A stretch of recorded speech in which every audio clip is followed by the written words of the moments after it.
Dear friends, എല്ലാവർക്കും PSC പ്രസത്തിലേക്ക് സ്വാഗതം. അപ്പോൾ ഇന്ന് നമ്മൾ SCERT ന്യൂ സിലബസ് പ്രകാരമുള്ള 10ാം ക്ലാസ്സിലെ ജോഗ്രഫിയിലെ 4ാമത്തെ ചാപ്റ്ററാണ് പഠിക്കാൻ പോകുന്നത്. അപ്പോൾ നമ്മുടെ ക്ലാസ്സുകൾ ആദ്യമായിട്ട് കാണുന്ന ഉദ്യോഗാർത്ഥികളുണ്ടെങ്കിൽ ഒന്ന് സബ്സ്ക്രൈബ് ചെയ്ത് കാണുക. അതുപോലെ തന്നെ തൊട്ടടുത്തുള്ള ബെൽ ബട്ടൺ കൂടി എനേബിൾ ചെയ്താൽ നമ്മളിടുന്ന വീഡിയോസ് അപ്പോൾ തന്നെ നോട്ടിഫിക്കേഷനായിട്ട് നിങ്ങൾക്ക് ലഭിക്കുന്നതായിരിക്കും. അപ്പോൾ വീഡിയോകൾ ഇഷ്ടപ്പെട്ടാൽ ലൈക്ക് ചെയ്യാൻ മറക്കരുത്. അതുപോലെ നിങ്ങളുടെ അഭിപ്രായങ്ങളും നിർദ്ദേശങ്ങളും കമൻറ്റ് ബോക്സിലിടുക. അപ്പോൾ നമുക്ക് ഇന്ന് നമ്മൾ 4ാമത്തെ ചാപ്റ്റർ ഇക്കണോമിക്സിൻ്റെ ഭാഗത്ത് നിന്നുള്ള ചാപ്റ്ററാണ് കേട്ടോ. ഉപഭോക്താവ്, അവകാശങ്ങളും സംരക്ഷണവും എന്നതാണ് നമ്മുടെ 4ാമത്തെ ചാപ്റ്റർ എന്ന് പറയുന്നത്. അപ്പോൾ നമ്മൾ ക്ലാസ്സിലേക്ക് കടക്കാം. ദൈനംദിന ഉപയോഗങ്ങൾക്കായി നാം സാധനങ്ങളും സേവനങ്ങളും വാങ്ങാറില്ലേ? അപ്പോൾ ദൈനംദിന ഉപയോഗങ്ങൾക്കായി നാം സാധനങ്ങളും സേവനങ്ങളും വാങ്ങാറുണ്ട്. എവിടെയൊക്കെ നിന്നാണ് നമുക്ക് ആവശ്യമായ സാധനങ്ങളും സേവനങ്ങളും ലഭ്യമാകുന്നത്? ഇവയെല്ലാം ലഭിക്കുന്നത് നമുക്ക് ചുറ്റുമുള്ള ചെറിയ കടകൾ മുതൽ ലോകം മുഴുവൻ വ്യാപിച്ചു കിടക്കുന്ന ഓൺലൈൻ ശൃംഖലകൾ ഉൾപ്പെടുന്ന വിപണികളിൽ നിന്നുമാണ്. വിൽപ്പനക്കാരും വാങ്ങുന്നവരും തമ്മിൽ അടുത്ത ബന്ധം സ്ഥാപിക്കുന്ന ഇടത്തെ നമുക്ക് വിപണി അഥവാ കമ്പോളം എന്ന് വിളിക്കാം. അപ്പോൾ വിൽപ്പനക്കാരും വാങ്ങുന്നവരും തമ്മിൽ അടുത്ത ബന്ധം സ്ഥാപിക്കുന്ന ഇടത്തെയാണ് നമ്മൾ എന്തെന്ന് പറയുന്നത്? വിപണി എന്ന് പറയുന്നത്. അപ്പോൾ വിപണി അല്ലെങ്കിൽ മാർക്കറ്റ് എന്ന് പറഞ്ഞാൽ എന്തെന്ന് നമുക്ക് മനസ്സിലായി. മനുഷ്യൻ തൻ്റെ ആവശ്യങ്ങൾ നിറവേറ്റുന്നതിനായി സാധനങ്ങളും സേവനങ്ങളും വാങ്ങി ഉപയോഗിക്കുന്നതിനെ ഉപഭോഗം അല്ലെങ്കിൽ കൺസംഷൻ എന്നും വില കൊടുത്തോ വില കൊടുക്കാമെന്ന കരാറിലോ സാധന സേവനങ്ങൾ വാങ്ങി ഉപയോഗിക്കുന്ന ആളാണ് ഉപഭോക്താവ് എന്നും നാം മുൻ ക്ലാസ്സുകളിൽ പഠിച്ചിട്ടുണ്ട്. അപ്പോൾ ഒന്നുകൂടി നമ്മൾ പറയുന്നു, എന്താണ്?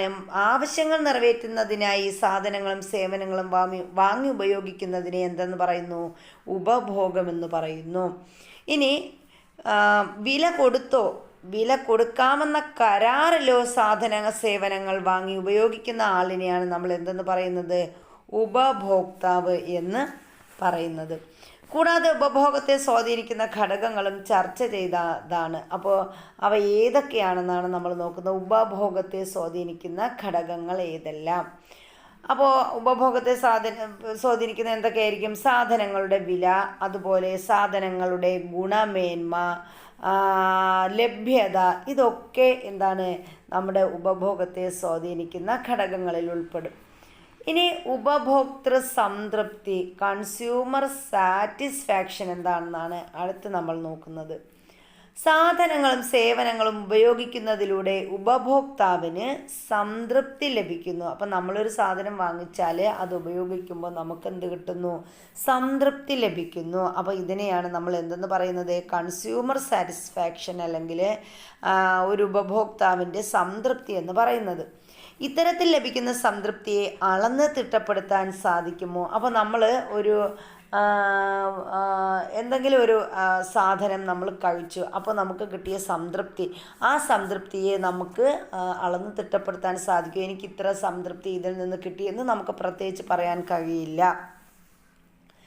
ഉപഭോക്താവിൻ്റെ സംതൃപ്തിയാണ് എല്ലാ സാമ്പത്തിക പ്രവർത്തനങ്ങളുടെയും പ്രധാന ലക്ഷ്യമെന്ന് നമുക്കറിയാം. സംതൃപ്തി എന്നത് വ്യക്തിഗതവും ഓരോരുത്തരുടെയും മാനസികാവസ്ഥയെ ആശ്രയിച്ചിരിക്കുന്നതിനാലും ഇത് ഗണിതപരമായി അളക്കുക പ്രയാസമാണ്. അപ്പോൾ സംതൃപ്തി എന്ന് പറഞ്ഞാൽ എന്താണ്? അതിന് ഗണിതപരമായി അളക്കുക വളരെ പ്രയാസമാണ്. എന്നാൽ സംതൃപ്തിയിൽ ഉണ്ടാകുന്ന ഗതിവിഗതികൾ അറിയണമെങ്കിൽ അത് നാം തിട്ടപ്പെടുത്തേണ്ടതുണ്ട്. ഇതിനുള്ള ആദ്യ ശ്രമം നടത്തിയത് ആൽഫ്രഡ് മാർഷൽ എന്ന സാമ്പത്തിക ശാസ്ത്രജ്ഞനാണ്. അപ്പോൾ മനുഷ്യന് സംതൃപ്തി ഉണ്ടാകുന്നത് എന്താണ്? നമ്മുടെ ഓരോ സാധനങ്ങൾ നമ്മൾ ഉപയോഗിക്കുമ്പോൾ നമുക്കുണ്ടാകുന്ന ഒരു സംതൃപ്തി, ആ സംതൃപ്തി ഉണ്ടാകുന്ന ഗതിവിഗതികൾ അറിയണമെങ്കിൽ അത് നാം എന്ത് ചെയ്യണം? അത് നാം തിട്ടപ്പെടുത്തേണ്ടതുണ്ട്. ഇതിനുള്ള ആദ്യ ശ്രമം, അപ്പോൾ മനുഷ്യൻ്റെ സംതൃപ്തി കണ്ടെത്തുന്നതിനുള്ള ആദ്യ ശ്രമം നടത്തിയത് ആരാണ്? ആൽഫ്രഡ് മാർഷലാണ്. അപ്പോൾ ആൽഫ്രഡ് മാർഷലാണ് സംതൃപ്തി എന്നതിൻ്റെ ഗതിവിഗതികൾ അറിയുന്നതിനുള്ള ആദ്യ ശ്രമം നടത്തിയത്. ഇദ്ദേഹം ആരാണ്? ആൽഫ്രഡ് മാർഷൽ സാമ്പത്തിക ശാസ്ത്രജ്ഞനാണ്. ഉപഭോഗം വഴി ലഭിക്കുന്ന സംതൃപ്തിയെ സാധന സേവനങ്ങളുടെ ഉപയുക്തതയായി കണക്കാക്കാം. അപ്പോൾ നമ്മളൊരു സാധനം ഉപയോഗിക്കുമ്പോൾ, നമ്മൾ ഉപഭോഗം ചെയ്യുമ്പോൾ അതുവഴി ലഭിക്കുന്ന സംതൃപ്തിയെ നമുക്ക് എന്തായിട്ട് കണക്കാക്കാം? അദ്ദേഹം പറയുന്നു, സാധന സേവനങ്ങളുടെ ഉപയുക്തതയായി കണക്കാക്കാം. ഇനി എന്താണ് ഉപയുക്തത അല്ലെങ്കിൽ യൂട്ടിലിറ്റി എന്ന് പറഞ്ഞാൽ? അതാണ് നമ്മൾ നോക്കുന്നത്. ഒരു വസ്തു ഉപഭോഗം ചെയ്യുമ്പോൾ അതിൽ നിന്നും ലഭിക്കുന്ന സംതൃപ്തിയെയാണ് നമ്മൾ ഉപയുക്തത അല്ലെങ്കിൽ യൂട്ടിലിറ്റി എന്ന് പറയുന്നത്.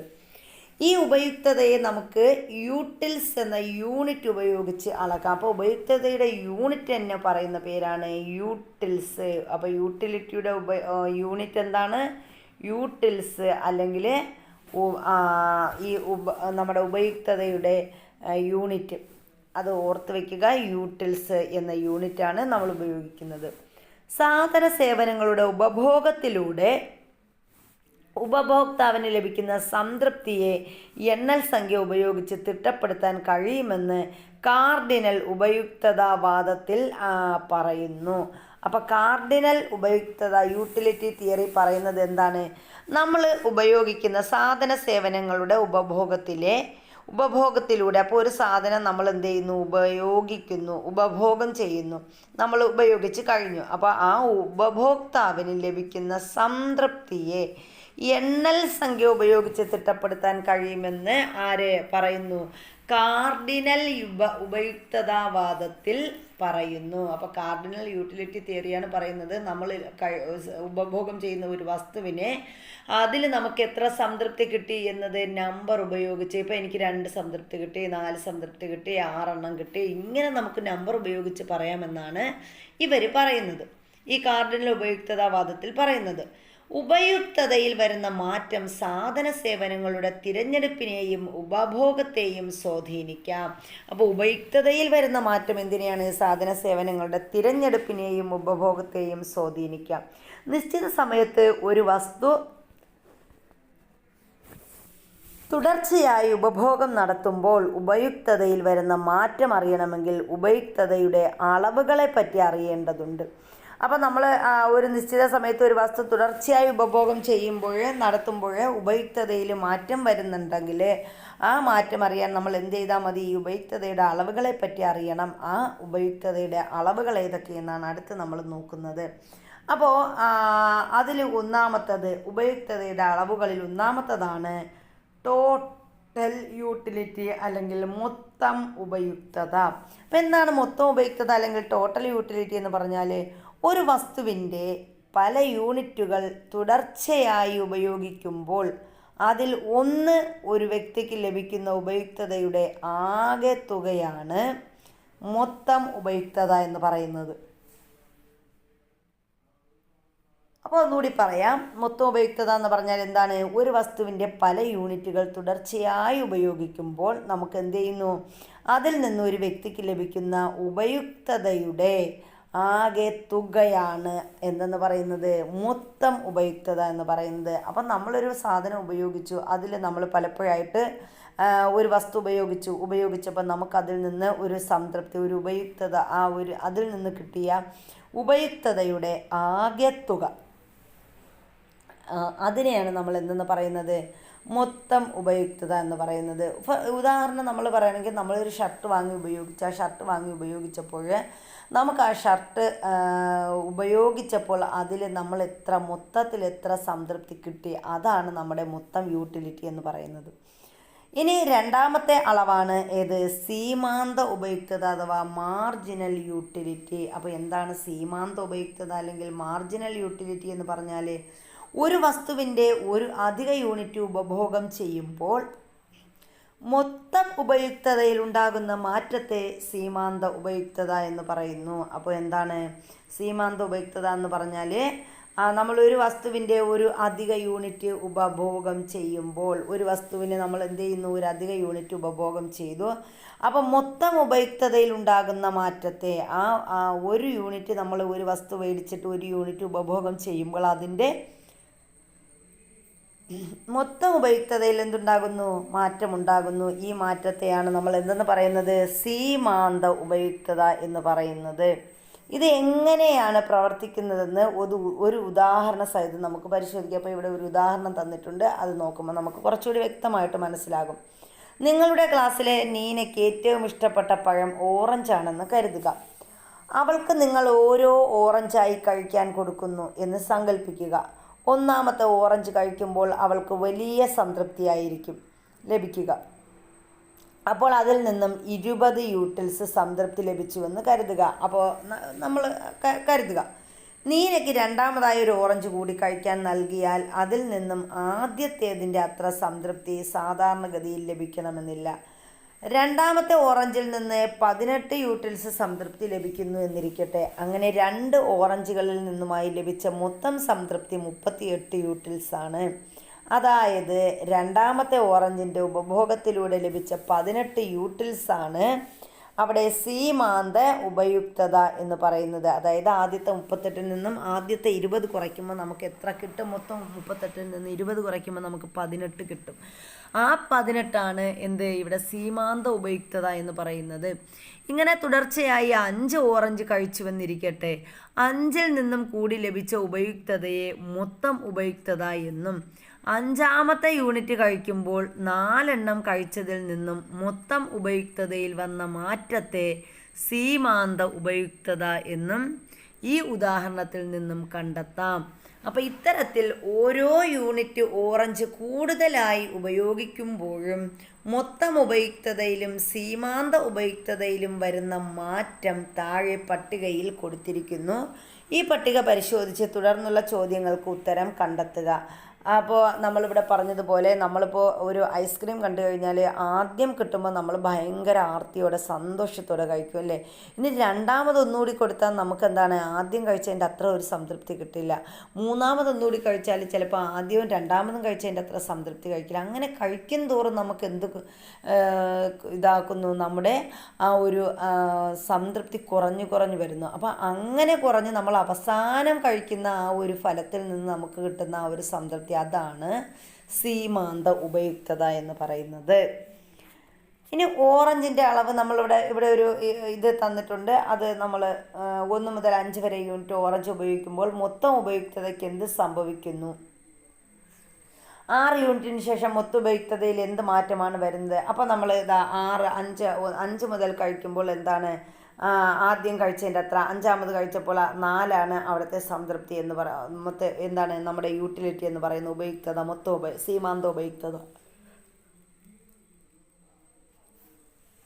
അപ്പോൾ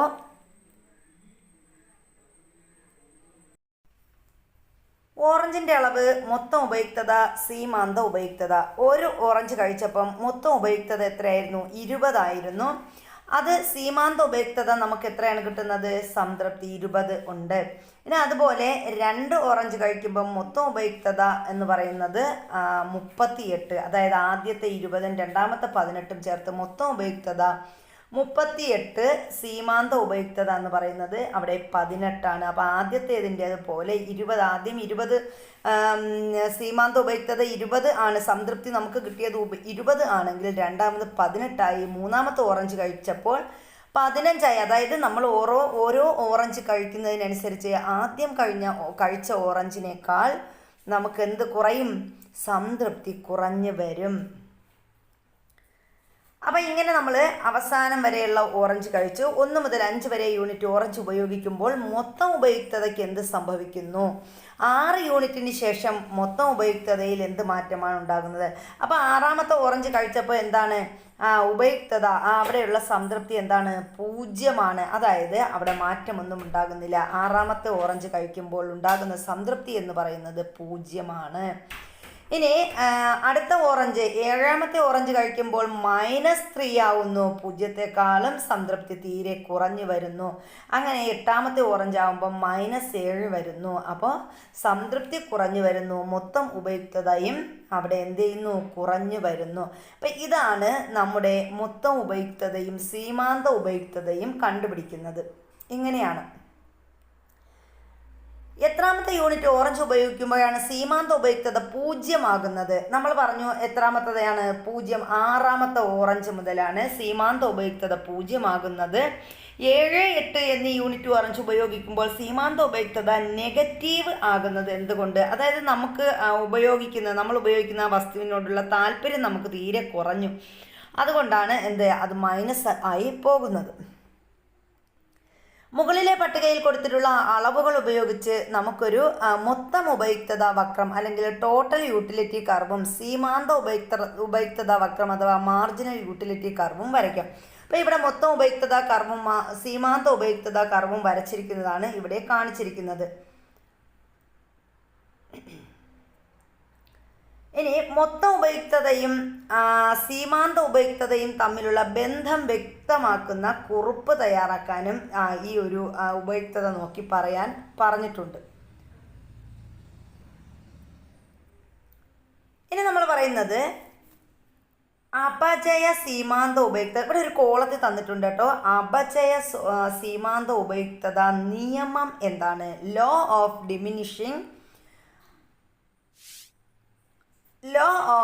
ഡിമിനിഷിംഗ് മാർജിനൽ യൂട്ടിലിറ്റി അഥവാ അപചയ സീമാന്ത ഉപയുക്തത നിയമം എന്താണെന്ന് നോക്കാം.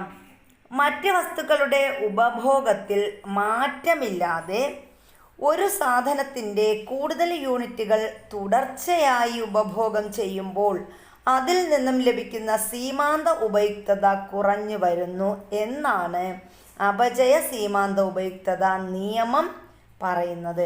അപ്പോൾ നമ്മൾ നേരത്തെ കണ്ട ആ ഒരു കോളമൊക്കെ നമ്മൾ വരച്ചു. അതിൻ്റെ ആ ഒരു മാർജിനൽ യൂട്ടിലിറ്റി നമ്മൾ സീമാന്ത ഉപയുക്തത കർവൊക്കെ നമ്മൾ വരച്ചു. അപ്പോൾ അതിൽ നിന്ന് നമുക്ക് മനസ്സിലാക്കുന്നത് എന്താണ്? കൂടുതൽ യൂണിറ്റുകൾ ഒരു സാധനം നമ്മൾ ഉപയോഗിച്ച ഒരു സാധനത്തിൻ്റെ കൂടുതൽ യൂണിറ്റുകൾ തുടർച്ചയായി ഉപഭോഗം ചെയ്യുമ്പോൾ അതിൽ നിന്ന് ലഭിക്കുന്ന സീമാന്ത ഉപയുക്തത എങ്ങനെയാണ്? കുറഞ്ഞു വരുന്നു. ആ നിയമം ആണ് അപചയ സീമാന്ത ഉപയുക്തത എന്ന് പറയുന്നത്.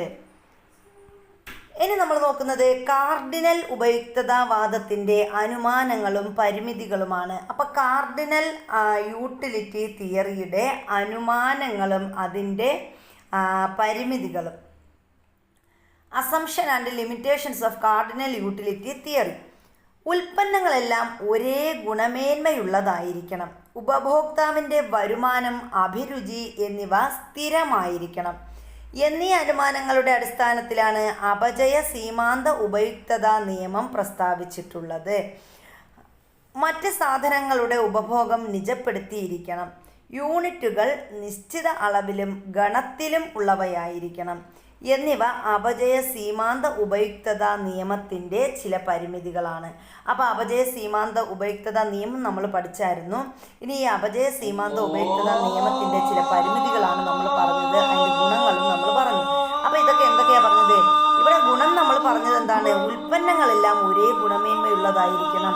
ഉപഭോക്താവിൻ്റെ വരുമാനം, അഭിരുചി എന്നിവ സ്ഥിരമായിരിക്കണം. എന്നീ അനുമാനങ്ങളുടെ അടിസ്ഥാനത്തിലാണ് അപചയ സീമാന്ത ഉപയുക്തത നിയമം പ്രസ്താവിച്ചിട്ടുള്ളത്.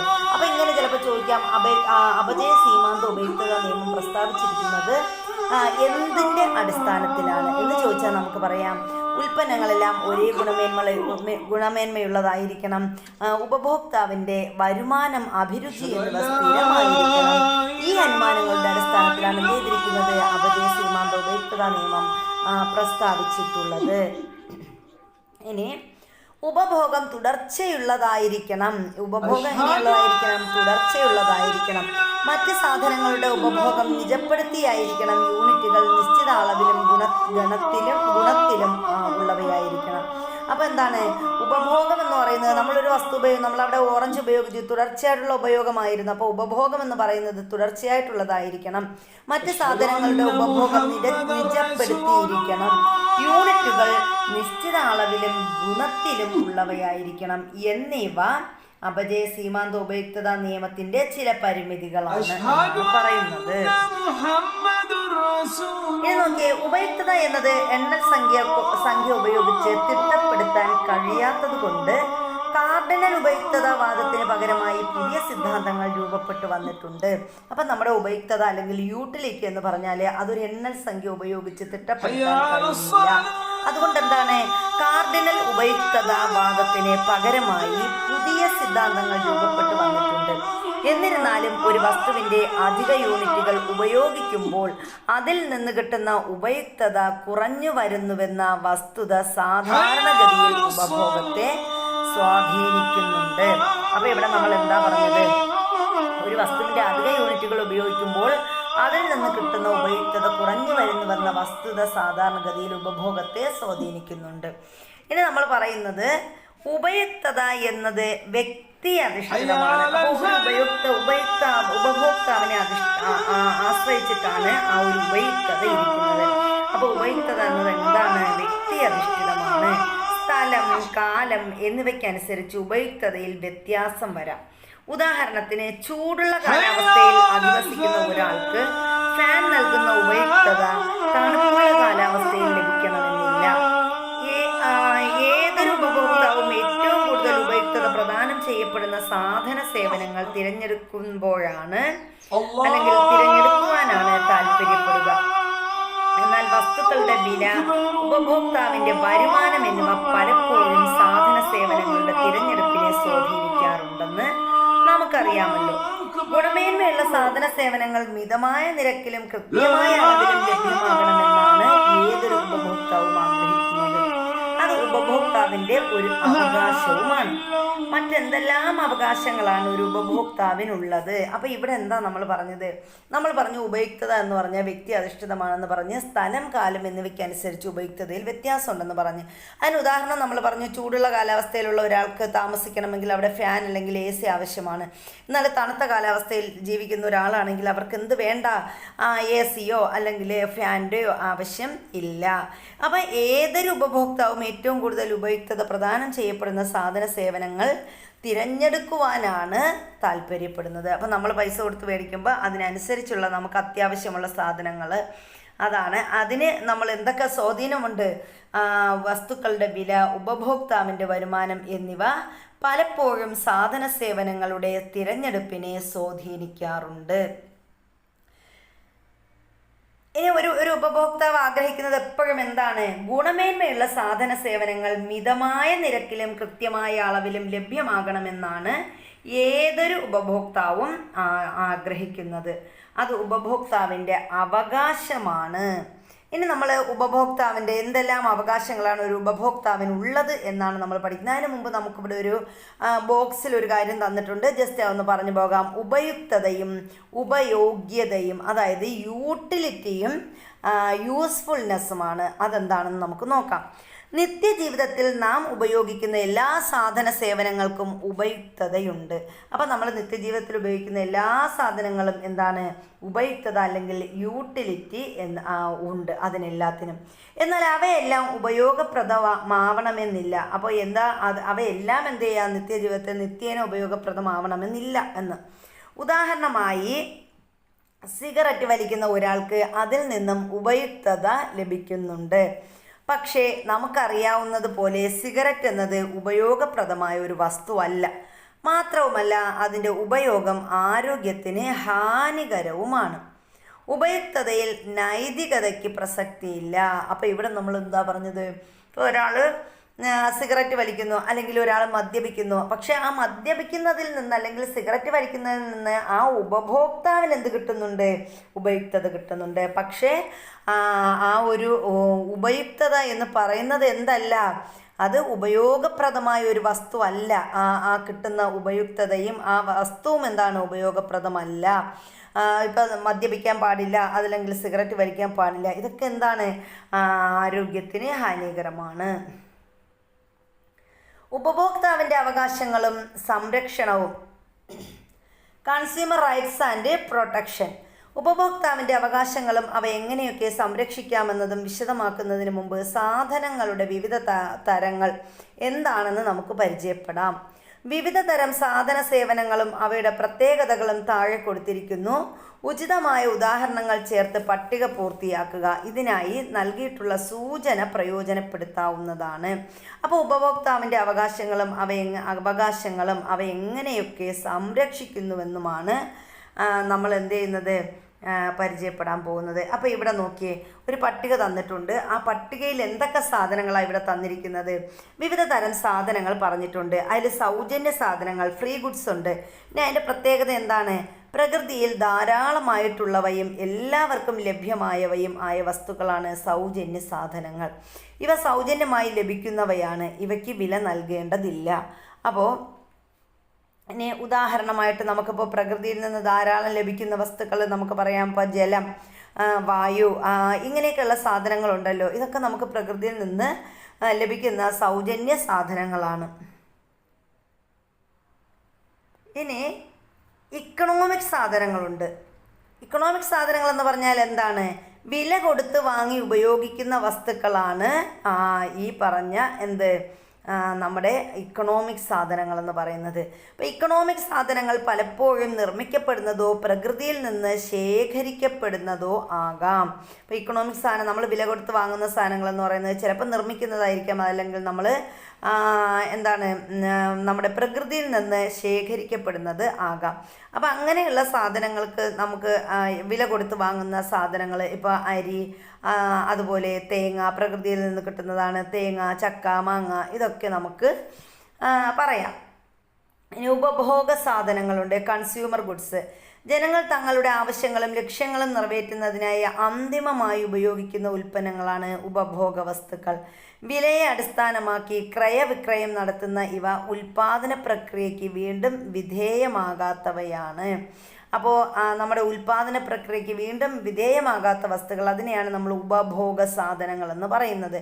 അപ്പോൾ അതൊക്കെ എന്താണ്? ജനങ്ങൾക്ക് തങ്ങളുടെ ആവശ്യങ്ങളും ലക്ഷ്യങ്ങളും നിറവേറ്റുന്നതിനായി അന്തിമമായി ഉപയോഗിക്കുന്ന ഉൽപ്പന്നങ്ങളാണ്. അപ്പോൾ നമുക്ക് പഴങ്ങൾ, പച്ചക്കറികൾ, പാല്, അങ്ങനെയൊക്കെയുള്ള വസ്തുക്കൾ, അതുപോലെ പിന്നെ അരി, ഇതൊക്കെ നമുക്ക് എന്തിൽ കൂട്ടാം? ഉപഭോഗ സാധനങ്ങളിൽ കൂട്ടാം. ഇനി മൂലധന സാധനങ്ങൾ അഥവാ ക്യാപിറ്റൽ ഗുഡ്സ് ഉണ്ട്. മറ്റ് ഉൽപ്പന്നങ്ങളും സേവനങ്ങളും ഉൽപ്പാദിപ്പിക്കാനായി നിർമ്മിക്കപ്പെട്ട സാധനങ്ങളാണിവ. അപ്പോൾ മറ്റു ഉൽപ്പന്നങ്ങളും സേവനങ്ങളും ഉൽപ്പാദിപ്പിക്കാനായി നിർമ്മിക്കപ്പെട്ട സാധനങ്ങളാണ് നമ്മൾ മൂലധന സാധനങ്ങൾ എന്ന് പറയുന്നത്. ഇനി മൂലധന സാധനങ്ങൾ ഉൽപാദന പ്രക്രിയയെ സഹായിക്കുന്നതോടൊപ്പം ചിലപ്പോൾ ഉപഭോഗ സാധനങ്ങളായും ഉപയോഗിക്കാറുണ്ട്. അപ്പോൾ ഈ മൂലധന സാധനങ്ങൾ നമ്മൾ എന്ത് ചെയ്യുന്നുണ്ട്? ഉൽപാദന പ്രക്രിയയെ സഹായിക്കുന്നുണ്ട്, ഒപ്പം അതിനെ ഉപഭോഗ സാധനങ്ങളായിട്ട് നമ്മളത് ഉപയോഗിക്കാറുണ്ട്. അങ്ങനെ ഉപയോഗിക്കുമ്പോൾ അവ മൂലധന സാധനങ്ങളാവില്ല. അങ്ങനെ ഉപയോഗിക്കുന്ന ഈ സാധനങ്ങൾ എന്താവില്ല? മൂലധന സാധനങ്ങളാവില്ല. ഇപ്പം നമ്മൾ വസ്ത്രങ്ങൾ, പരുത്തി, ഇതൊക്കെ ഉപയോഗിക്കുന്ന ചണം, അങ്ങനെയുള്ള സാധനങ്ങൾ നമ്മൾ ഉപയോഗിക്കുന്നു. അതുപോലെ തന്നെ നമ്മൾ മറ്റ് നെല്ല്, ഇപ്പം അത് ഉപയോഗിച്ചിട്ട് അതിപ്പോൾ നമ്മൾ മൂലധന സാധനങ്ങളായിട്ടും ഉപയോഗിക്കാം. ഇതൊക്കെ ഇങ്ങനെയൊക്കെയുള്ള വസ്തുക്കളെല്ലാം നമുക്കെന്താണ്? മൂലധന സാധനങ്ങളുമാണ്, അത് അന്തിമ സാധനങ്ങളുമാണ്. ഈട് നിൽക്കുന്ന സാധനങ്ങളുണ്ട്. ഇനി ഡ്യൂറബിൾ ഗുഡ്സ് അല്ലെങ്കിൽ ഈട് നിൽക്കുന്ന സാധനങ്ങൾ എന്താണ്? ദീർഘകാലത്തേക്ക് ഉപയോഗിക്കാൻ കഴിയുന്ന വസ്തുക്കളാണ് ഈട് നിൽക്കുന്ന സാധനങ്ങൾ. ഇവ വീണ്ടും ഉപയോഗിക്കാൻ കഴിയുന്നവയായിരിക്കും. അപ്പോൾ ഈട് നിൽക്കുന്ന സാധനങ്ങൾ നമ്മൾ എന്തൊക്കെയാണ്?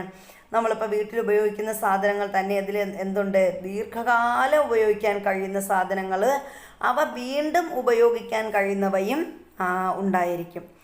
ഇനി ഈട് നിൽക്കാത്ത സാധനങ്ങളുണ്ട്. കുറച്ച് കാലയളവിലേക്ക് മാത്രം ഉപയോഗിക്കാൻ കഴിയുന്ന വസ്തുക്കളാണ് ഈട് നിൽക്കാത്ത സാധനങ്ങൾ എന്ന് പറയുന്നത്. ഇപ്പം നമ്മൾ വസ്ത്രങ്ങൾ ഉപയോഗിക്കുന്നു, കുറച്ച് കാലയളവിൽ മാത്രം ഉപയോഗിക്കാൻ കഴിയുന്നു, പിന്നീട് അത് ഉപയോഗിക്കാൻ കഴിയുന്നില്ല. അപ്പം അങ്ങനെയുള്ള സാധനങ്ങളെയാണ് നമ്മൾ ഈട് നിൽക്കാത്ത സാധനങ്ങളെന്ന് പറയുന്നത്. ഇനി കുറച്ച് സൂചനകൾ ഇവിടെ തന്നിട്ടുണ്ട്.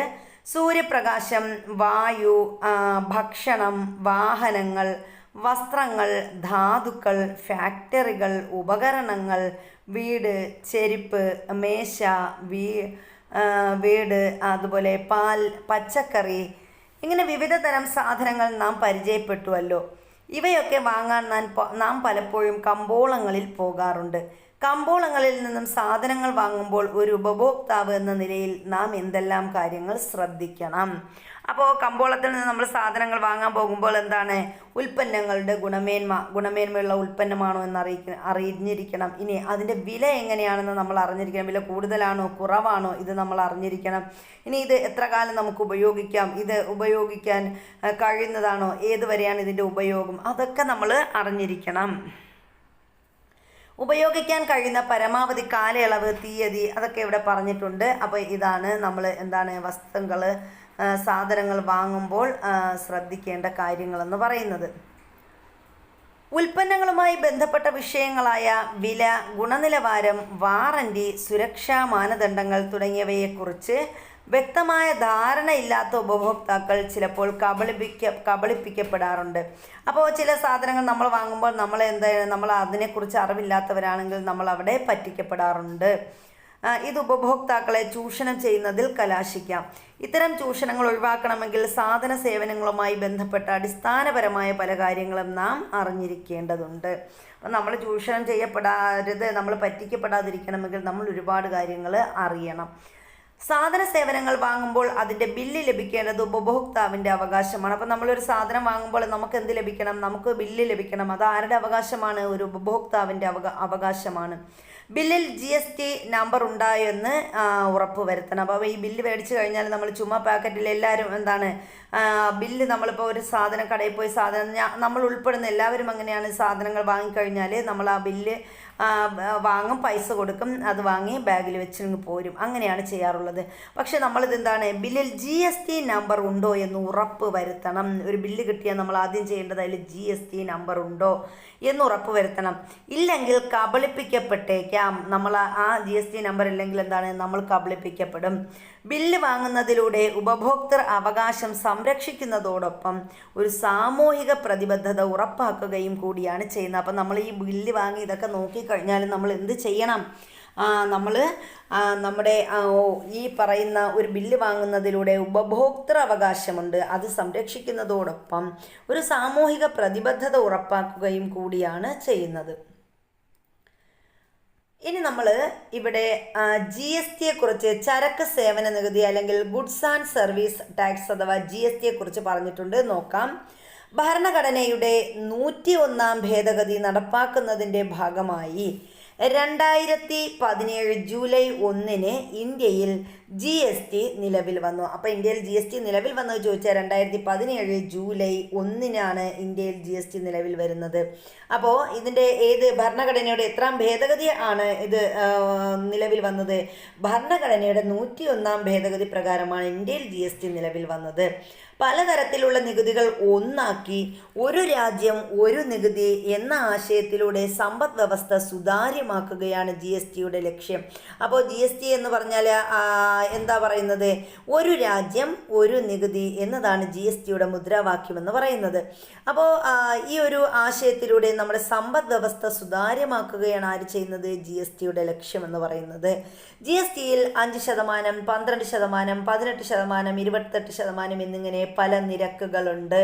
അപ്പോൾ GST നിരക്കുകൾ എത്രയൊക്കെ എന്ന് ചോദിച്ചാൽ നമുക്ക് പറയാം 5, 12, 18, 28 ഇങ്ങനെ നാല് ഘട്ടമാണ്. ഇതായിട്ട് നമ്മുടെ GSTയെ തിരിച്ചിട്ടുണ്ട്. ഇനി GST നിരക്കുകൾ എന്ന് പറയുന്നത് ഇത് 4 GSTയിൽ നിന്നും ഒഴിവാക്കിയ ഉൽപ്പന്നങ്ങളുമുണ്ട്. GSTയുടെ ഘടന താഴെ പറയുന്ന പ്രകാരമാണ്. നാം നൽകുന്ന GSTയുടെ 50% സംസ്ഥാന സർക്കാരിനും, അതിന് നമ്മൾ സംസ്ഥാന സർക്കാരിന് കൊടുക്കുന്ന GSTക്ക് SGST എന്ന് പറയും. ഇനി 50% കേന്ദ്ര സർക്കാരിനും, അത് സെൻട്രൽ GST CGST എന്ന് പറയും, ലഭിക്കുന്നു. അപ്പോൾ നമ്മൾ GST കൊടുത്തു കഴിഞ്ഞാൽ അതിൻ്റെ 50% നമ്മുടെ സംസ്ഥാനത്തിനും 50% ആർക്കുമാണ്? സെൻട്രൽ ഗവൺമെൻറ്റിനുമാണ്. 20 ലക്ഷം രൂപയിൽ കൂടുതൽ വാർഷിക വിറ്റുവരവുള്ള വ്യാപാരികൾ GST രജിസ്ട്രേഷൻ നിർബന്ധമായും നടത്തേണ്ടതാണ്. അപ്പോൾ ആർക്കാണ് GST എടുക്കേണ്ടത് എന്ന് ചോദിച്ചാൽ നമുക്ക് പറയാം 20 ലക്ഷം രൂപയിൽ കൂടുതൽ വാർഷിക വിറ്റുവരവുള്ള വ്യാപാരികൾ എന്ത് ചെയ്യണം? GST രജിസ്ട്രേഷൻ നിർബന്ധമായും നടത്തേണ്ടതാണ്. സാധന സേവനങ്ങൾ വാങ്ങി ബില്ല് ലഭിക്കുമ്പോൾ അതിൽ GST നമ്പർ ഉണ്ടോ എന്ന് പരിശോധിക്കുന്നതോടൊപ്പം മറ്റെന്തെല്ലാം കാര്യങ്ങളാണ് ശ്രദ്ധിക്കേണ്ടതെന്ന് എഴുതി നോക്കൂ. അപ്പോൾ GST നിരക്ക് എത്രയാണ്, ഒരു സാധനം നമ്മൾ വാങ്ങുമ്പോൾ അതിൻ്റെ GST നിരക്ക് എത്രയാണ്, കൂടുതലാണോ കുറവാണോ എന്ന്, അത് എത്ര നാളത്തേക്കാണ്, ഇത് ഇങ്ങനെയൊക്കെ നമുക്ക് അറിയാൻ കഴിയും. നിങ്ങളുടെ വീടുകളിൽ ഒരു നിശ്ചിത ഇടവേളയിൽ വാങ്ങിയ സാധനങ്ങളുടെ ബില്ലുകൾ പരിശോധിച്ച് വിവിധ GST നിരക്കുകൾ ചുമത്തിയിരിക്കുന്ന സാധനങ്ങൾ കണ്ടെത്തി പട്ടിക തയ്യാറാക്കാനും പറഞ്ഞിട്ടുണ്ട്. ഇനി നോക്കിയേ, ഇവിടെ ഒരു കൊളാഷാണ് തന്നിരിക്കുന്നത്. ഏതെല്ലാം തരത്തിലുള്ള പറ്റിപ്പുകളും തട്ടിപ്പുകളുമാണ് നമുക്ക് ചുറ്റും നടക്കുന്നതെന്ന് ഉള്ളതിൻ്റെ ഒരു കൊളാഷ് ഇവിടെ പത്ര കട്ടിങ്സ് തന്നിട്ടുണ്ട്. നമുക്ക് നോക്കാം. പണയ സ്വർണം തട്ടിപ്പ്, ധനകാര്യ സ്ഥാപന ഉടമ അറസ്റ്റിൽ. അതുപോലെ വീട്ടമ്മയ്ക്ക് ഹോട്ടൽ ഉടമ നഷ്ടപരിഹാരം നൽകണം. ഓൺലൈനിൽ വാങ്ങിയ സ്മാർട്ട് വാച്ചിൻ്റെ നിറം മാറി 30,000 രൂപ നഷ്ടപരിഹാരം വിധിച്ച് ഉപഭോക്തൃ കോടതി. അതുപോലെ AC വാങ്ങി 4-ാം ദിവസം കേടായി.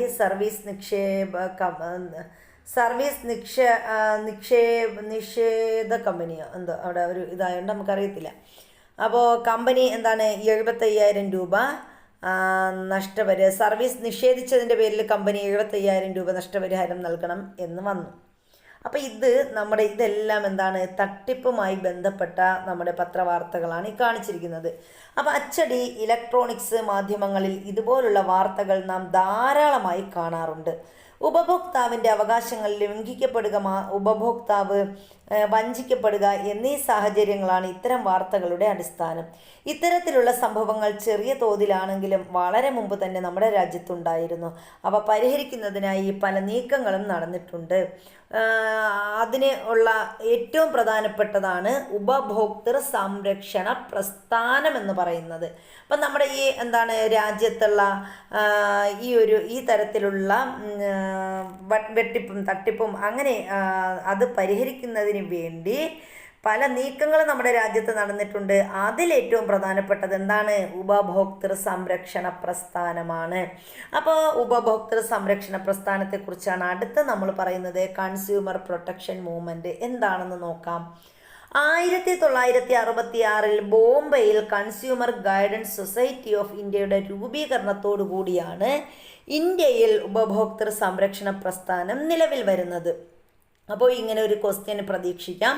ഇന്ത്യയിൽ ഉപഭോക്തൃ സംരക്ഷണ പ്രസ്ഥാനം നിലവിൽ വരുന്നത് എന്ന്. 1966 എവിടെ? ബോംബെയിലാണ്. അത് ആരുടെ രൂപീകരണത്തോടെയാണ്? കൺസ്യൂമർ ഗൈഡൻസ് സൊസൈറ്റി ഓഫ് ഇന്ത്യയുടെ രൂപീകരണത്തോടെയാണ് ഇന്ത്യയിൽ ഉപഭോക്തൃ സംരക്ഷണ പ്രസ്ഥാനം നിലവിൽ വരുന്നത്. അപ്പോൾ consumer guidance society of India സ്ഥാപിതമായ വർഷം എവിടെ എന്നൊക്കെ ചോദിക്കാം. 1966 ബോംബെയിലാണെന്ന് ഓർത്ത് വയ്ക്കുക. ഉപഭോക്താവിൻ്റെ അവകാശങ്ങൾ സംരക്ഷിക്കുന്നതിനും ക്ഷേമം ഉറപ്പാക്കുന്നതിനും വേണ്ടി രൂപം കൊണ്ട ഒരു സാമൂഹിക മുന്നേറ്റമാണ് consumer guidance society of India എന്ന് പറയുന്നത്. അപ്പോൾ അതെന്തിനൊക്കെയാണ്? നമ്മുടെ ഉപഭോക്താവിൻ്റെ അവകാശങ്ങൾ സംരക്ഷിക്കുന്നതിനും അവരുടെ ക്ഷേമം ഉറപ്പാക്കുന്നതിനും വേണ്ടി രൂപം കൊണ്ട ഒരു സാമൂഹിക മുന്നേറ്റമാണിത്. ഉപഭോക്താക്കളെ വഞ്ചിക്കുന്ന സ്ഥാപനങ്ങൾക്കെതിരെ പ്രവർത്തിക്കുന്ന വിവിധ ഉപഭോക്തൃ സംഘടനകളും വ്യക്തികളുമാണ് ഈ പ്രസ്ഥാനത്തെ മുന്നോട്ട് നയിക്കുന്നത്. അപ്പോൾ ഈ ഒരു ഉപഭോക്തൃ സൊസൈറ്റിയെ മുന്നോട്ട് നയിക്കുന്നത് ആരാ? നമ്മുടെ ഉപഭോക്താക്കളെ വഞ്ചിക്കുന്ന സ്ഥാപനങ്ങൾക്കെതിരെ പ്രവർത്തിക്കുന്ന വിവിധ ഉപഭോക്തൃ സംഘടനകളുണ്ട്. അതിൽ ചില വ്യക്തികളുമുണ്ട്. ഇവരൊക്കെയാണ് എന്ത് ചെയ്യുന്നത്? ഈ പ്രസ്ഥാനത്തെ മുന്നോട്ട് നയിക്കുന്നത്. ഇനി ഈ പ്രസ്ഥാനത്തിൻ്റെ ലക്ഷ്യങ്ങൾ എന്തൊക്കെയാണെന്ന് പറഞ്ഞിട്ടുണ്ട്, നമുക്ക് നോക്കാം. ഉപഭോക്തൃ അവകാശങ്ങൾ സംരക്ഷിക്കുക. ഒന്നാമത്തെ എന്താണ്? ഉപഭോക്തൃ അവകാശങ്ങൾ സംരക്ഷിക്കുക. 2, തട്ടിപ്പുകളെ തടയുക. ഇതൊക്കെ ഉപഭോക്തൃ സംരക്ഷണ പ്രസ്ഥാനത്തിൻ്റെ ഒരു പ്രധാനപ്പെട്ട ലക്ഷ്യങ്ങളാണ്. പിന്നെന്താണ്? ഉപഭോക്താവിനെ ശാക്തീകരിക്കുക, നിയമനിർമ്മാണം നടത്തുക, പരസ്യങ്ങളിൽ സത്യസന്ധമായ വിവരങ്ങളാണെന്ന് ഉറപ്പുവരുത്തുക. അപ്പോൾ ഇവരുടെയൊക്കെ ജോലി എന്താണ്? പരസ്യങ്ങളിലൊക്കെ നൽകുന്നത് സത്യസന്ധമായ വിവരങ്ങളാണ് എന്ന് ഉറപ്പുവരുത്തുക. രാഷ്ട്രീയ വേദികളിൽ ഉപഭോക്താക്കളുടെ പ്രാതിനിധ്യം ഉറപ്പുവരുത്തുക. ഇപ്പോൾ രാഷ്ട്രീയ വേദികളിലൊക്കെ ആരുടെ പ്രാതിനിധ്യം? ഉപഭോക്താക്കളുടെ പ്രാതിനിധ്യം ഉറപ്പുവരുത്തുക. ചൂഷണങ്ങൾക്കിരയാകാതെ സുഗമമായി ഉപഭോഗം നടത്തുന്നതിന് ഉപഭോക്താക്കൾക്ക് കഴിയേണ്ടതുണ്ട്. ഇതിനായി നിയമസഹായം ആവശ്യമാണ്. അപ്പോൾ അങ്ങനെ സഹായം എന്താണ്, 1985 ഐക്യരാഷ്ട്രസഭ ഉപഭോക്തൃ സംരക്ഷണം സംബന്ധിച്ച മാർഗരേഖകൾ ഉൾക്കൊള്ളുന്ന പ്രമേയം അംഗീകരിച്ചതിൻ്റെ അടിസ്ഥാനത്തിൽ 1986 ഡിസംബർ 24 ഉപഭോക്തൃ സംരക്ഷണ നിയമം ഇന്ത്യയിൽ നിലവിൽ വന്നു. അപ്പോൾ അത് ഇമ്പോർട്ടൻ്റ് ആണ്. അപ്പോൾ നമ്മൾ എന്താ പറഞ്ഞത്, 1985 ഐക്യരാഷ്ട്രസഭ എന്ത് ചെയ്തു, ഉപഭോക്തൃ സംരക്ഷണം സംബന്ധിച്ച മാർഗരേഖകൾ ഉൾക്കൊള്ളുന്ന പ്രമേയം അംഗീകരിച്ചു.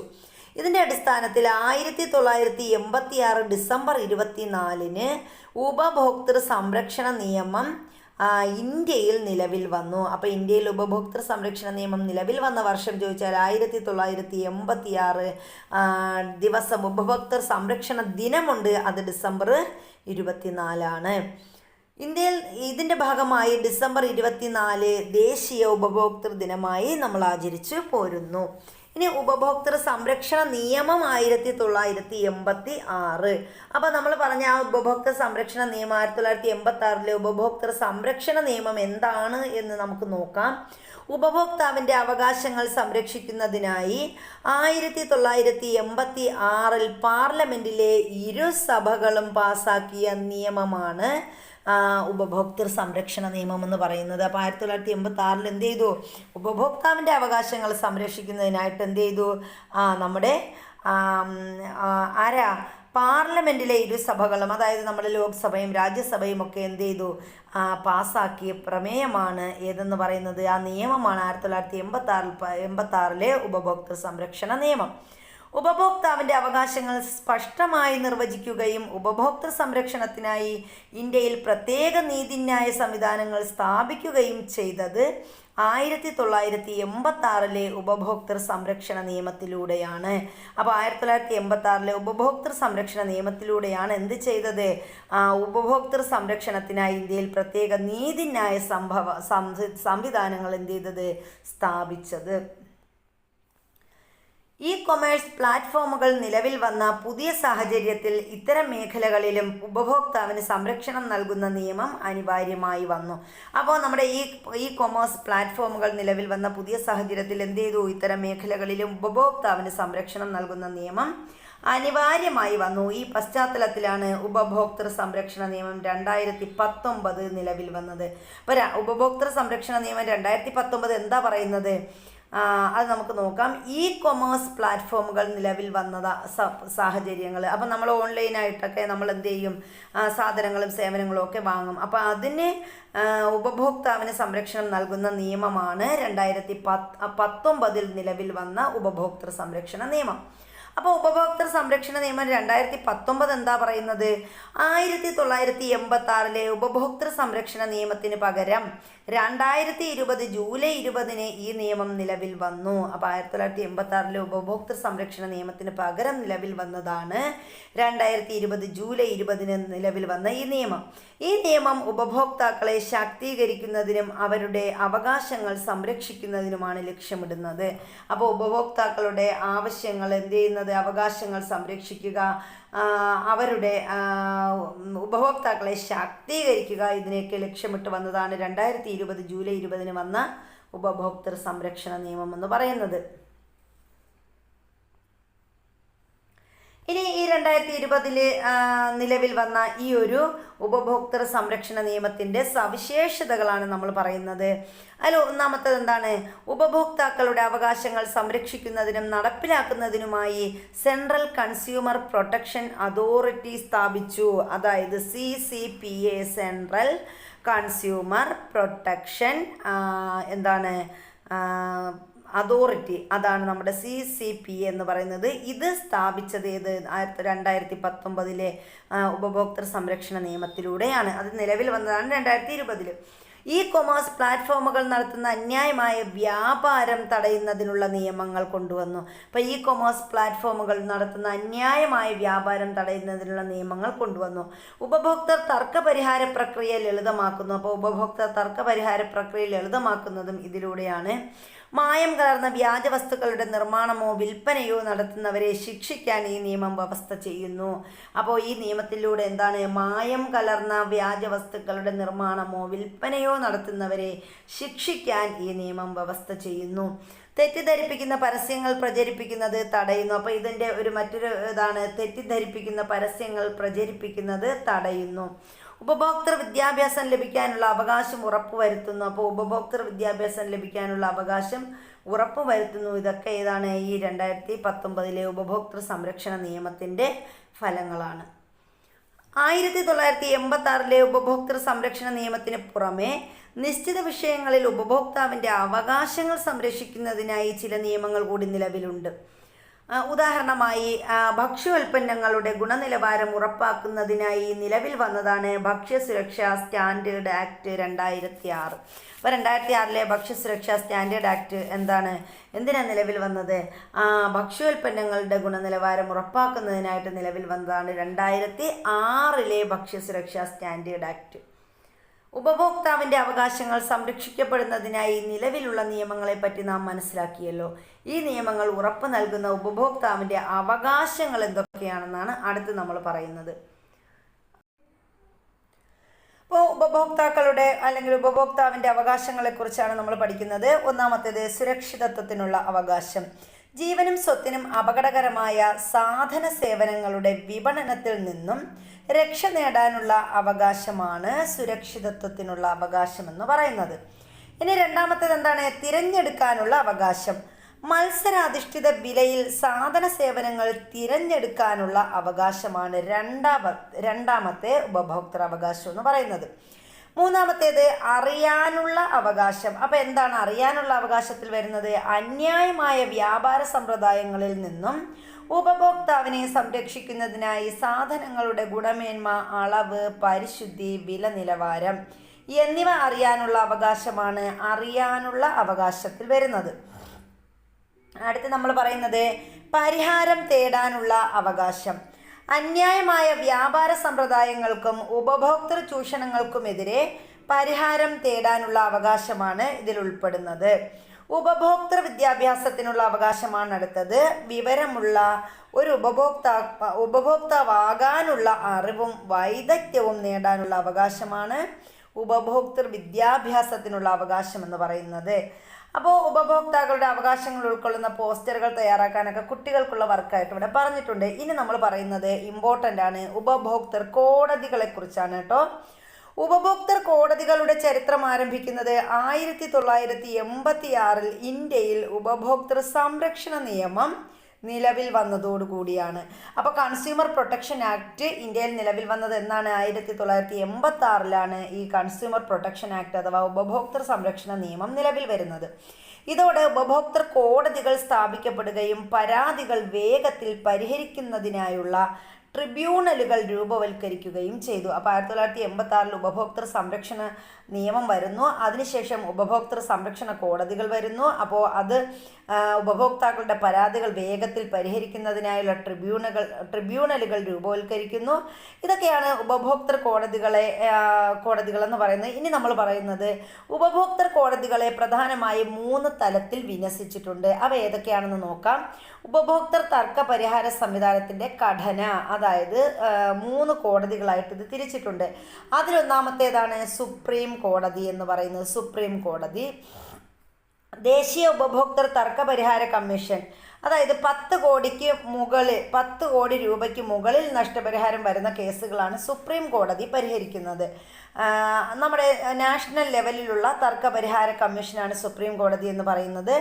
10 കോടി രൂപയ്ക്ക് മുകളിൽ നഷ്ടപരിഹാരം വരുന്ന കേസുകൾ പരിഹരിക്കുന്നതാരാ? സുപ്രീം കോടതിയാണ്.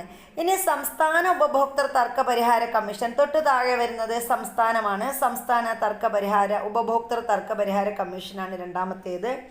1 കോടി മുതൽ 10 കോടി രൂപ വരെയുള്ള നഷ്ടപരിഹാരം വരുന്ന കേസുകൾ പരിഹരിക്കുന്നത് സംസ്ഥാന ഉപഭോക്തൃ തർക്ക പരിഹാര കമ്മീഷനാണ്. ഇനി ഏറ്റവും താഴ്ന്ന തലത്തിൽ വരുന്നതാണ്, താഴേക്കിടയിലുള്ളതാണ് ജില്ലാ ഉപഭോക്തൃ തർക്ക പരിഹാര കമ്മീഷൻ എന്ന് പറയുന്നത്. 1 കോടി രൂപ വരെയുള്ള നഷ്ടപരിഹാരം നൽകുന്ന കേസുകൾ പരിഹരിക്കുന്നതാരാ?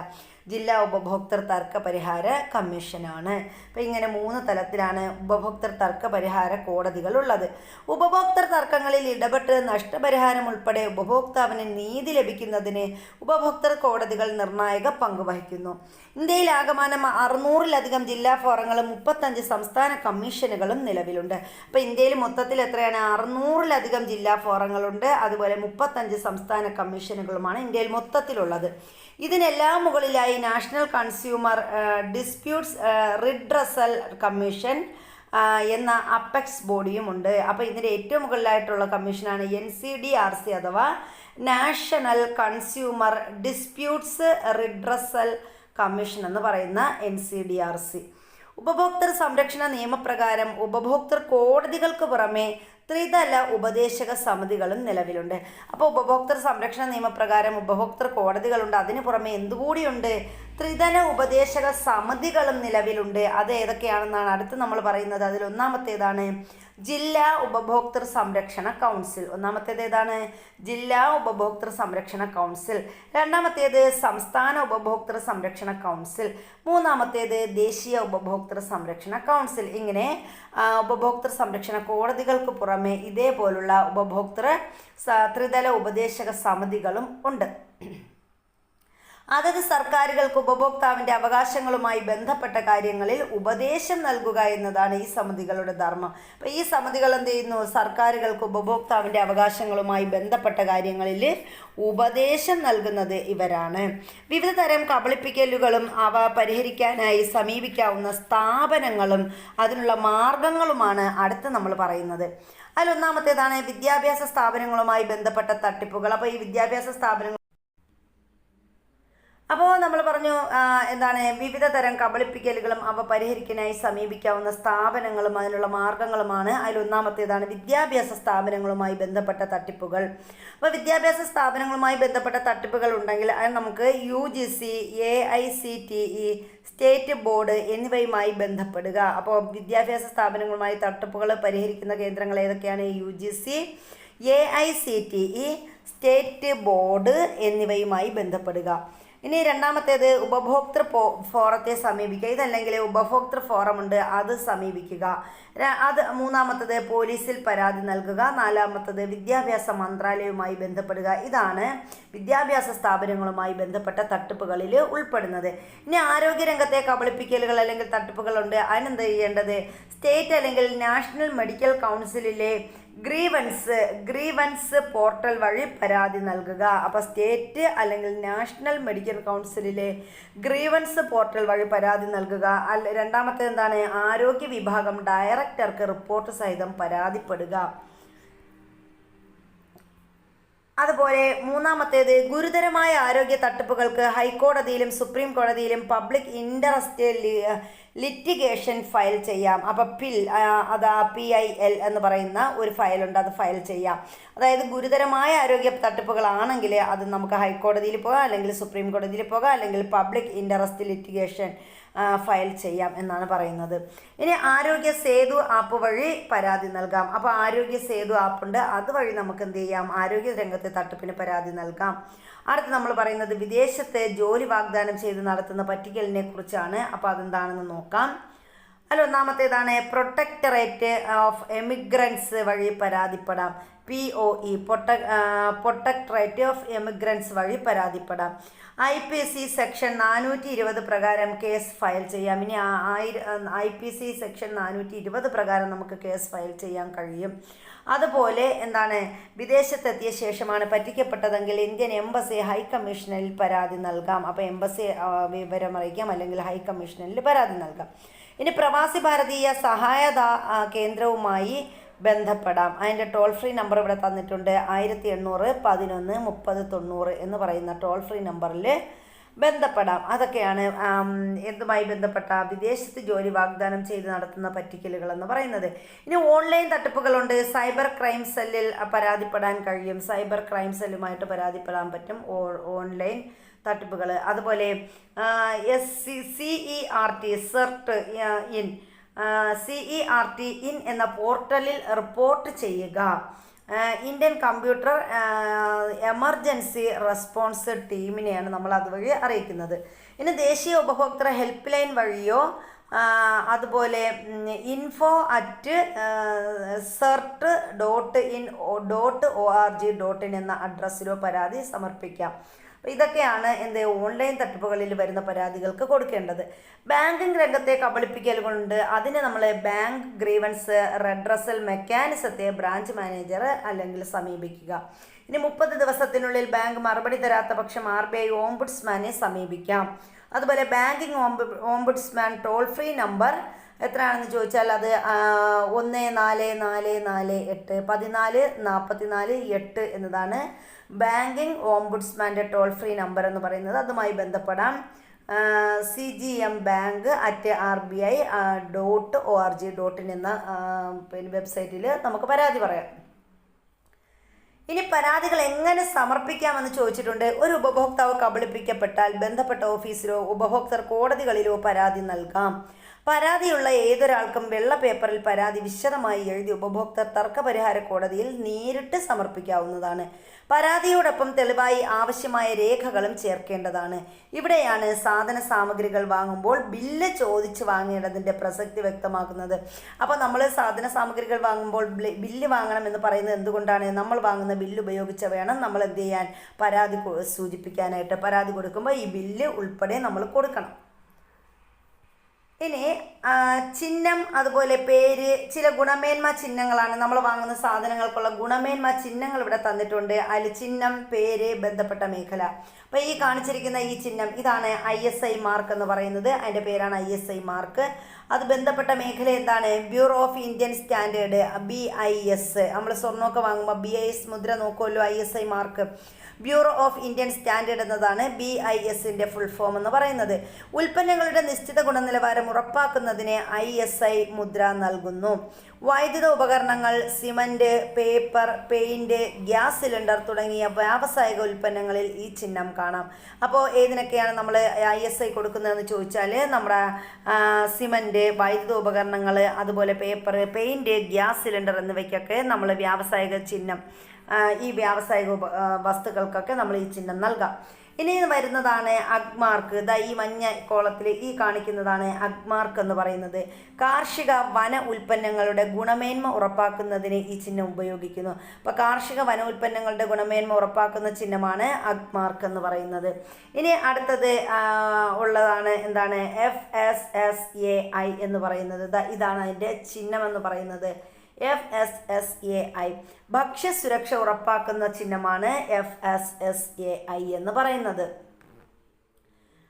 ഉപഭോക്താക്കളെ ബോധവാന്മാരാക്കുന്നതിനും ഉൽപ്പന്നങ്ങൾ വാങ്ങി ഉപയോഗിക്കുന്നതിന് മുമ്പ് തന്നെ ഗുണമേന്മ ഉറപ്പുവരുത്തുന്നതിനും വേണ്ടി ഉൽപ്പന്നങ്ങളുടെ ലേബലിന്മേൽ മുകളിൽ സൂചിപ്പിച്ചതുപോലുള്ള ചില ചിഹ്നങ്ങൾ കൊടുക്കാറുണ്ട്. അവ ശ്രദ്ധിച്ചിട്ടുണ്ടോ? ഇനി ഇവിടെ കുറേ ചിഹ്നങ്ങളൊക്കെ ഇവിടെ തന്നിട്ടുണ്ട്. എന്തൊക്കെയാണ്? ഓരോ സാധനങ്ങൾക്കുമുള്ള ലേബലുകളാണ് ഇവിടെ തന്നിരിക്കുന്നത്. ഇനി ഇത്തരം ചിഹ്നങ്ങൾ കൂടാതെ ഉൽപ്പന്നങ്ങളുടെ ഗുണമേന്മ സൂചിപ്പിക്കുന്ന മറ്റ് പല ചിഹ്നങ്ങളുമുണ്ട്. അവ കണ്ടെത്തിയ ഒരു പിക്ചർ ആൽബം കുട്ടികളോട് പറഞ്ഞിരിക്കുകയാണ്. ഇനി അശ്രദ്ധയും അറിവില്ലായ്മയും കബളിപ്പിക്കപ്പെടലും. എന്തുകൊണ്ടാണ് ഉപഭോക്താവ് കബളിപ്പിക്കപ്പെടുന്നത്? പലപ്പോഴും ഉപഭോക്താവിൻ്റെ അശ്രദ്ധയും അജ്ഞതയും കബളിപ്പിക്കപ്പെടലിന് കാരണമാകാറില്ലേ?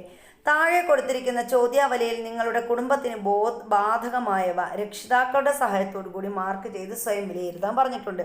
കുറേ സാധനങ്ങൾ, ഉപഭോക്താക്കളുടെ അവകാശങ്ങൾ, അതിൻ്റെ ചോദ്യാവലിയൊക്കെയാണ് തന്നിരിക്കുന്നത്. ജസ്റ്റ് നമുക്ക് നോക്കിപ്പോവാം.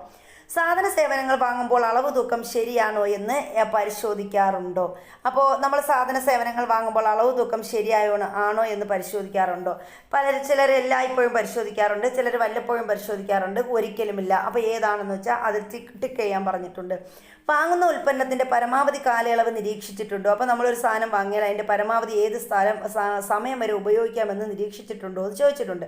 അപ്പോൾ എല്ലായ്പ്പോഴും വല്ലപ്പോഴും ഒരിക്കലുമില്ല. അപ്പോൾ ഇത് എല്ലായ്പ്പോഴും ശ്രദ്ധിക്കുന്നവരുണ്ട്, വല്ലപ്പോഴും മാത്രം നോക്കുന്നവരുണ്ട്, ഒരിക്കലും ഇതൊന്നും ശ്രദ്ധിക്കാത്തവരുമുണ്ട്. സാധനങ്ങളിൽ രേഖപ്പെടുത്തിയ വിലയും ബില്ലിലടിച്ച വിലയും തമ്മിൽ ഒത്തു നോക്കാറുണ്ടോ? അപ്പോൾ എല്ലായ്പ്പോഴും വല്ലപ്പോഴും ഒരിക്കലുമില്ല. പലരും മുക്കാൽ ഭാഗം പേരും അതൊക്കെ ശ്രദ്ധിക്കാറുണ്ട്. കേടുപാട് കൂടിയ സാധനങ്ങൾ കടകളിൽ നിന്ന് ലഭിച്ചിട്ടുണ്ടോ? എല്ലായ്പ്പോഴും വല്ലപ്പോഴും ഒരിക്കലുമില്ല. അപ്പോൾ അങ്ങനെയുള്ളത് ഉണ്ടെങ്കിൽ നമ്മൾ ശ്രദ്ധിക്കുക. ഉൽപ്പന്നത്തിൽ ഉപയോഗിച്ചിട്ടുള്ള ഘടകങ്ങൾ ഏതൊക്കെയാണെന്ന് ശ്രദ്ധിച്ചിട്ടുണ്ടോ? അപ്പോൾ അതൊക്കെ എല്ലായ്പ്പോഴും ശ്രദ്ധിക്കുന്നവരുണ്ട്, വല്ലപ്പോഴും നോക്കുന്നവരുണ്ട്, ഒരിക്കലും ഇതൊന്നും ശ്രദ്ധിക്കാത്തവരുമുണ്ട്. ഉൽപ്പന്ന ലേബലുകളിൽ നിർമ്മാണ തീയതി പരിശോധിക്കാറുണ്ടോ? എല്ലായ്പ്പോഴും വല്ലപ്പോഴും ഒരിക്കലുമില്ല. ഇതൊക്കെ പരിശോധിക്കുന്നവരുണ്ടോ എന്ന് ചോദിച്ചിട്ടുണ്ട്.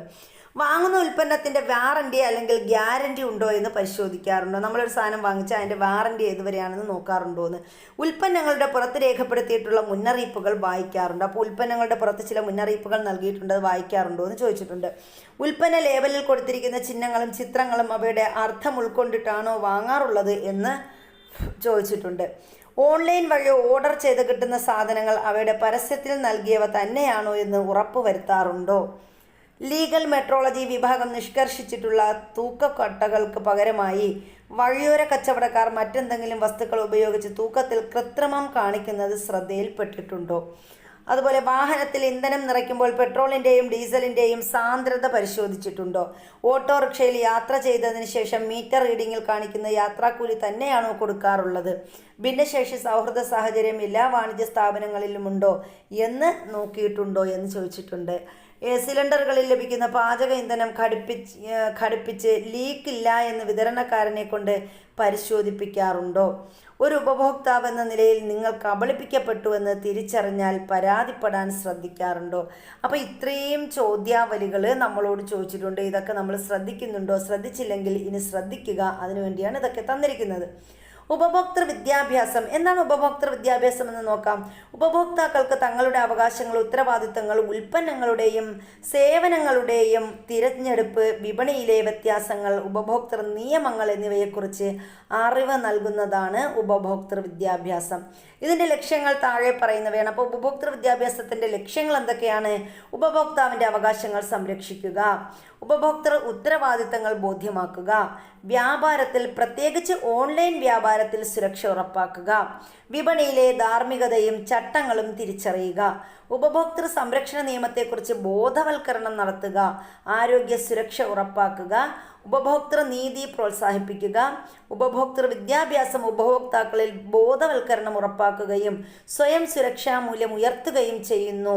ഇത് തട്ടിപ്പുകളിൽ നിന്നും തെറ്റായ ഇടപാടുകളിൽ നിന്നും സംരക്ഷിതരാകാൻ ഉപഭോക്താക്കളെ സഹായിക്കുന്നു. അപ്പോൾ ഇതൊക്കെയാണ് നമ്മുടെ ഉപഭോക്തൃ വിദ്യാഭ്യാസത്തിൻ്റെ ലക്ഷ്യങ്ങളെന്ന് പറയുന്നത്. അപ്പോൾ ഉപഭോക്തൃ വിദ്യാഭ്യാസത്തിൻ്റെ ലക്ഷ്യങ്ങളെക്കുറിച്ചാണ് ഇവിടെ പറഞ്ഞത്. ഇനി ബോധവൽക്കരണത്തിലൂടെ മികച്ച ഉപഭോക്തൃ സമൂഹത്തെ നമുക്ക് സൃഷ്ടിക്കാം. ഉപഭോക്തൃ വിദ്യാഭ്യാസം എന്നതൊരു പ്രത്യേക വിഷയമാക്കി പാഠ്യപദ്ധതിയിൽ ഉൾപ്പെടുത്തുകയും അതിലൂടെ പ്രായോഗിക അനുഭവങ്ങൾ കുട്ടികൾക്ക് ക്ലാസ്സിൽ അവതരിപ്പിക്കാൻ സൗകര്യം ലഭിക്കുകയും ചെയ്യുന്നുണ്ട്. ഉപഭോക്തൃ വിദ്യാഭ്യാസത്തിന് ഓൺലൈൻ കോഴ്സുകൾ ഇന്ന് ലഭ്യമാണ്. വിദ്യാർത്ഥികളിൽ ഉപഭോക്തൃ അവബോധം വളർത്തുന്നതിന് സ്കൂളുകളിലെ ഉപഭോക്തൃ ക്ലബ്ബുകൾ സഹായിക്കുന്നു. ഇനി ഉണരൂ ഉപഭോക്താവെ ഉണരൂ. അപ്പം നമ്മൾ ജാഗോ, ഗ്രഹക് ജാഗോ, ഇങ്ങനെയുള്ള പരസ്യങ്ങളൊക്കെ നമ്മൾ കണ്ടിട്ടുണ്ട്. ഉണരൂ ഉപഭോക്താവെ ഉണരൂ. എന്താണത്? ഉപഭോക്താക്കൾ തങ്ങളുടെ അവകാശങ്ങൾ അറിയുന്നതോടൊപ്പം നേരിടുന്ന പ്രശ്നങ്ങൾക്കെതിരെ പരാതിപ്പെട്ട് പരിഹാരം കാണാനും പ്രാപ്തരാകേണ്ടതുണ്ട്. ആവശ്യമുള്ള സാധന സേവനങ്ങൾ മാത്രം ഉപഭോഗം നടത്തുന്ന മനോഭാവം നാം വളർത്തേണ്ടതുണ്ട്. ഇത് സാധന സേവനങ്ങൾ ലഭ്യമല്ലാത്ത ജനസമൂഹത്തിന് അവ ലഭിക്കാനുള്ള അവസരമാണ് ഒരുക്കുന്നത്. ഇതുവഴി സുസ്ഥിര ഉപഭോഗവും വികസനവും കൈവരിക്കാം. ഉൽപ്പാദകരും ഉപഭോക്താക്കളും ബന്ധപ്പെടുന്ന വ്യാപാര മേഖലയിൽ നൈതികത ഉറപ്പാക്കുന്നതിനായി ഉപഭോക്തൃ സംരക്ഷണ നിയമത്തിന് വലിയ പങ്കാണുള്ളത്. ഉപഭോക്തൃ വിദ്യാഭ്യാസം ലഭിച്ച പൗരബോധമുള്ള ഒരു സമൂഹത്തിൻ്റെ ഇടപെടൽ ഉപഭോക്തൃ സംരക്ഷണത്തിലുണ്ടാകണം. ഇനി സംസ്ഥാന കൺസ്യൂമർ ഹെൽപ്പ് ലൈനിൽ പരാതികൾ രജിസ്റ്റർ ചെയ്യുന്നതിന് consumerAffairs.kerala.government.in എന്ന വെബ്സൈറ്റ് സന്ദർശിക്കുക. ഉപഭോക്താക്കൾക്ക് പരാതി നൽകാനായി 1800, 425, 1550, 1967, 1915 എന്നീ ടോൾ ഫ്രീ നമ്പറുകളും വിളിക്കാം. അപ്പോൾ ഇവിടെ കുറച്ച് ടോൾ ഫ്രീ നമ്പറുകൾ തന്നിട്ടുണ്ട്. 1800, 425, 1550 എന്നത് ഒന്ന്, 1967, 1915 എന്നീ ടോൾ ഫ്രീ നമ്പറുകൾ നമുക്ക് ഉപയോഗിച്ച് വിളിക്കാവുന്നതാണ്. അപ്പോൾ ഇത്രയുമാണ് ഈ ഒരു ചാപ്റ്ററിൽ നമുക്ക് പഠിക്കാനുള്ളത്. അപ്പോൾ നമ്മുടെ ക്ലാസ്സുകൾ ഇഷ്ടപ്പെട്ടാൽ ലൈക്ക് ചെയ്യാൻ മറക്കണ്ട. അതുപോലെ തന്നെ സബ്സ്ക്രൈബ് ചെയ്യാതെയാണ് നമ്മുടെ ചാനൽ കണ്ടതെങ്കിൽ ഒന്ന് സബ്സ്ക്രൈബ് ചെയ്ത് കാണുക. അതുപോലെ തന്നെ തൊട്ടടുത്തുള്ള ബെൽ ബട്ടൺ കൂടി എനേബിൾ ചെയ്താൽ നമ്മളിടുന്ന വീഡിയോസ് അപ്പോൾ തന്നെ നിങ്ങൾക്ക് നോട്ടിഫിക്കേഷനായിട്ട് ലഭിക്കുന്നതായിരിക്കും. അതുപോലെ കമൻറ്റുകൾ, നിങ്ങളുടെ അഭിപ്രായങ്ങളും നിർദ്ദേശങ്ങളും അത് നിങ്ങളുടെ അവകാശമാണ്. അപ്പോൾ നിങ്ങളതും എന്ത് ചെയ്യുക, കമൻറ്റ് ബോക്സിലിടുക. അപ്പോൾ എല്ലാവർക്കും നല്ലൊരു ദിവസം ആശംസിക്കുന്നു. Thank you. Have A nice day.